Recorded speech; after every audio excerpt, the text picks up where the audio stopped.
La récolte des truffes, hein, c'est 90% avec le chien. Donc on a pu l'expérimenter aujourd'hui. Le chien, c'est l'élément essentiel de la récolte de la truffe. Ce qui fait que c'est un métier qui est aussi passionnant parce qu'il va y avoir un travail avec un animal. Donc la truffe, elle vit avec l'arbre. Donc la première chose, c'est de planter des arbres. Et ces arbres, il faut qu'ils vivent avec un champignon, que ce soit un champignon choisi, que ce soit le champignon, par exemple, la Tubermelanosporum. Pourquoi est-ce qu'ils vivent ensemble? Parce que l'arbre, quand il y a beaucoup de calcaire dans le sol, il n'arrive pas à pousser.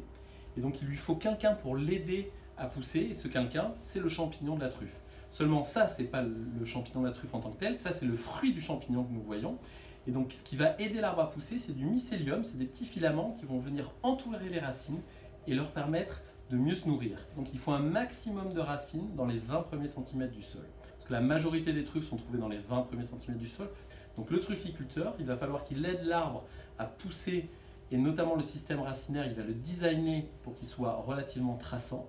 Et il va falloir aussi qu'il aide le champignon à bien se développer dans le sol. À quoi on reconnaît une truffe de top qualité? Et avant de la manger, c'est une expérience olfactive. Donc la première chose, moi quand j'achète des truffes, je les sens.